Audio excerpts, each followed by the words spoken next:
कोयलपुर, जहां कोयल की कूलर सी आवाज सुबहों शामों गीत सुनाती थी, वही आज रातों में एक अजीब सी भनभनाहट सुनने को मिली। ये कोई परिंदा नहीं था, न चांद की कोई लहर। ये हवा में उछलती सी एक मशीन की धड़कन थी। और जब लोग सुबह उठे तो देखा दरवाजे पर ताले वैसे ही थे, पर घर से कीमती चीजें गायब थीं। चोर आए भी कैसे?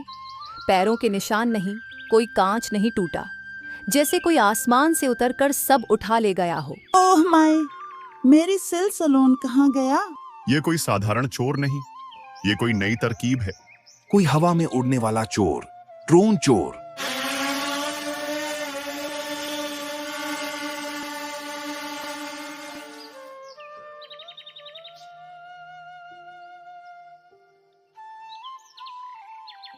सुबह होते ही कोयलपुर की चौपाल भरी हुई थी। लोग भयभीत, गुस्साए और जिज्ञासु, हर कोई किसी न किसी को दोष दे रहा था।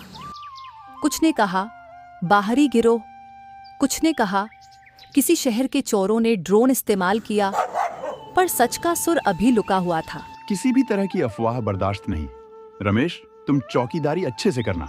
सरपंच जी, रात में मैं भी जागा रहता हूँ, पर वो जैसे हवा में से आता और सब कुछ उठा ले जाता। मुझे लगता है ये कोई शहर का खेल है। यह मशीन जैसी चीजें हमारे पास नहीं आती, पर कोई स्थानीय भी मदद कर रहा होगा। लेकिन किसी ने सोचा भी नहीं था कि एक किशोर अपनी जिज्ञासा और टेक ध्यान से इस रहस्य की चाबी लेकर आ जाएगा।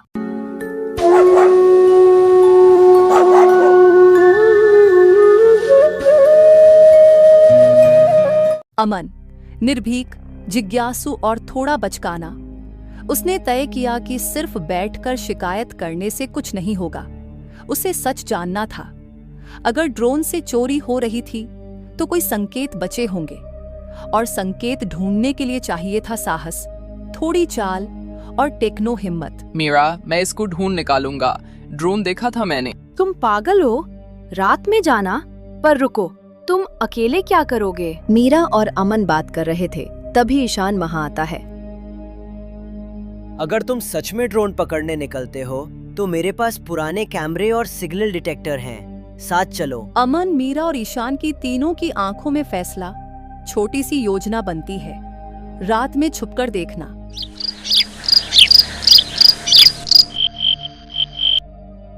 जब वयस्क निर्भय नहीं हो रहे थे, तब किशोरों ने योजनाबद्ध होना शुरू किया।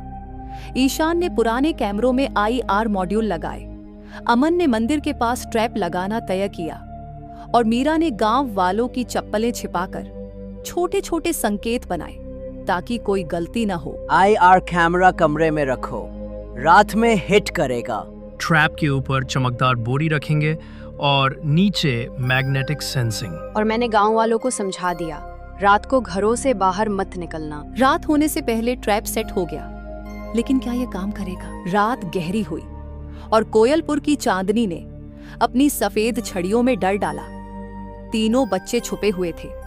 हवा में कुछ हल्का सा गुनगुनाना आया और वहां उस नीली छाया ने फिर आकर बोरी उठा ली, पर इस बार हवा में कुछ अटक गया। एक आवाज रिकॉर्ड हुई, मनुष्यों की आवाज, और कैमरा कुछ सेकंड के लिए ब्लर में कैद हुआ। सुनो, आवाज सुनी?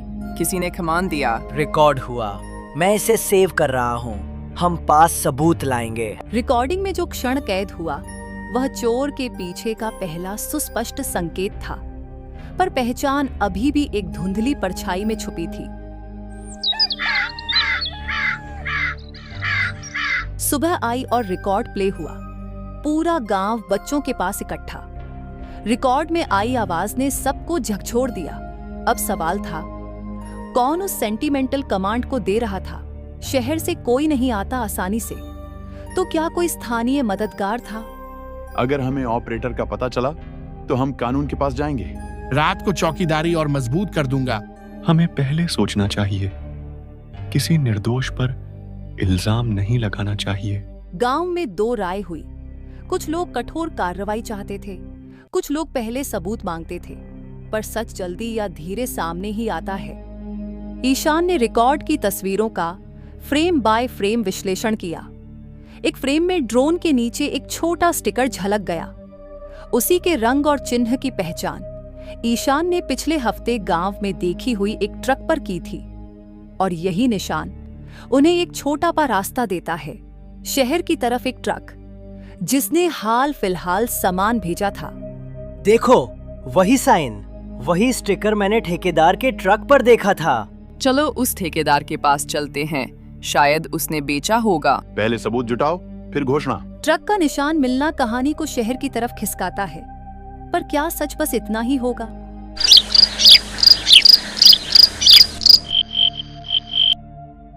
ठेकेदार का गोदाम शहर की सीमा पर था, पर जब तीनों पहुंचे तो उन्होंने देखा कि कुछ तो हाल फिलहाल में हुआ था। कुछ बॉक्स खुले, कागज बिखरे और एक आदमी जो बैकेले में भागा। पर उसने भागते समय एक नाम फुसफुसाया, एक नाम जो कोयलपुर के लिए भारी था। मैंने कुछ पार्ट्स शहर में बेचे थे, पर ग्राहक का नाम नहीं दिया था। किसने छोड़ा था भागते हुए आदमी पर नजर?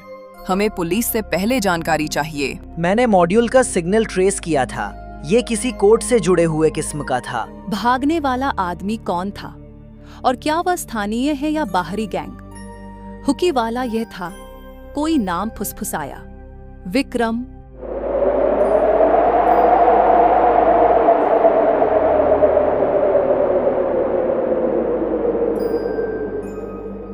रात ने फिर अपने को ढांक लिया और कोयलपुर गहरी सांस लेकर तख्त पलंग पर सो गया। पर किसी के दिल की धड़कनें अब अचंभे और भय के बीच झूल रही थीं। इस बार का हमला बड़ा था। गांव की पुरानी रस्म का समारोही संदूक गायब हुआ और लोग पिटते बुझते खड़े रहे। वो तो हमारी विरासत थी। अब ये बात मजाक नहीं, पुलिस बुलाओ। हमारे पास बिल्कुल सबूत नहीं, पर अब किसी निर्दोष को नहीं छोड़ेंगे। यह चोरी गांव के मान सम्मान पर हमला थी। अब मामला निजी हो गया और कहानी में मोड़ अंधेरे से और गहरा हो गया।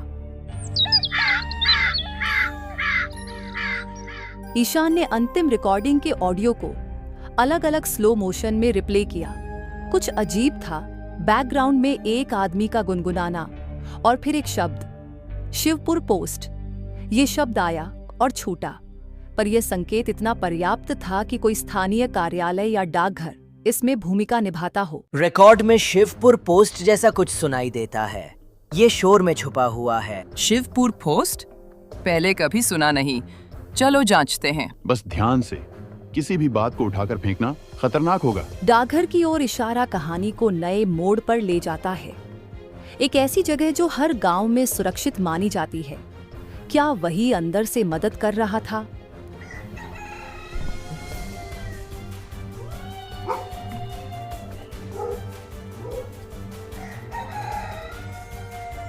पोस्ट ऑफिस में पहुंचते ही तीनों को एक अजीब सन्नाटा मिला। कुछ पर्चे बिखरे हुए थे और एक स्टूडेंट का बैग रखा मिला, जिसमें वही मॉड्यूल की सीलबंद पैकेजिंग पाई गई। पर ज्यों ही उन्होंने सूचना मांगी, नहीं, मैंने कुछ भी नहीं देखा। वहां का क्लर्क घबरा गया और भाग खड़ा हुआ। क्यों भाग रहे हो?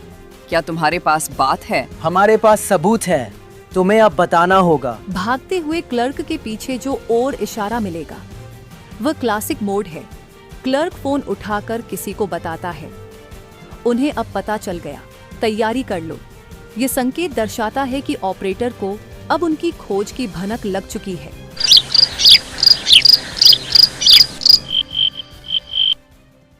अब मामला व्यक्तिगत हो चुका था। क्लर्क की टूटती रीढ़ ने एक गरम खेल का आगाज कर दिया। रवि पहलवान की तरह और ईशान की योजना के साथ तीनों ने क्लर्क का पीछा किया। उन्होंने उसे एक सुनसान नुक्कड़ पर पकड़ा, पर वह नाम फुसफुसाते हुए कुछ और ही बताता है। एक नाम जिसे सुनकर अमन की आंखें फटी रह गई। ठहरो, मैं बताता हूँ। विक्रम शर्मा का नाम लो, वो शहर से आया है। विक्रम? वो कौन है?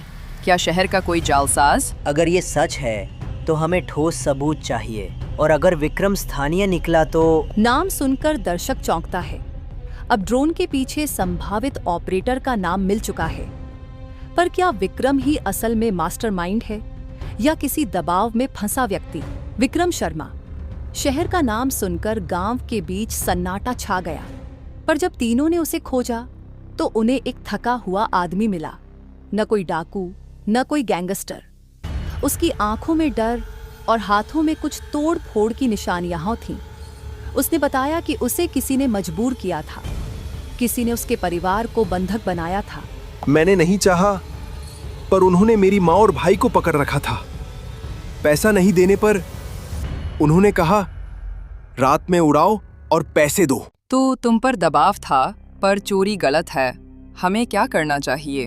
हमें उसे पुलिस के हवाले करने से पहले सच्चाई का पूरा पता लगाना चाहिए। हो सकता है कोई बड़ा गैंग हो। विक्रम ने नाम बताने की हिम्मत की, पर उसने भी कहा कि वह डर में था। अब मामला सिर्फ एक व्यक्ति का नहीं, बल्कि एक नेटवर्क का जतरा दिखता है।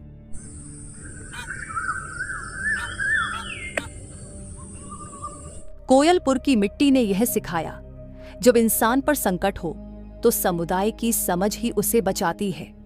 गांव ने निर्णय लिया, पहले सच को सामने लाएंगे, फिर इंसानियत को नजरअंदाज नहीं करेंगे। विक्रम को सुरक्षा दी गई, पुलिस को सूचना दी गई और साथ ही गांव ने मिलकर एक योजना बनाई।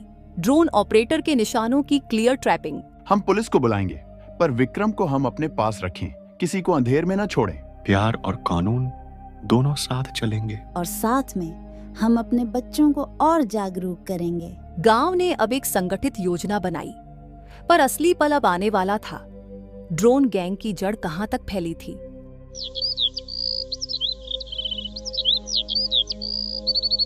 ट्रैप लगाया गया। यह न केवल एक सादा जाल था, बल्कि पुलिस और गांव के युवाओं की संयुक्त तैयारियां थीं।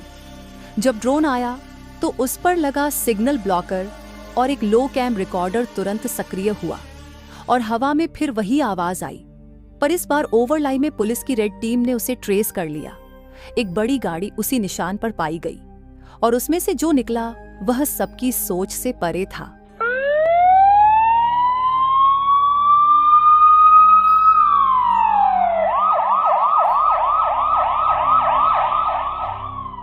हथकड़ी लगाओ, आप गिरफ्तार हैं। हमारे गांव के साथ नाइंसाफी हुई, हम सबका सामान लौटाओ। हमने आदेश के तहत किया, पैसों को जेलों ने दबाया था। हम छोटे ठेकेदार थे। पकड़े गए लोगों ने खुलासा किया कि वे शहर की एक छोटी सी चेन थे, पर बड़ा मास्टर अब भी छिपा हुआ था। जंगल का राजा बाहर नहीं निकला था। कहानी का आखिरी मोड़ अब भी बाकी था।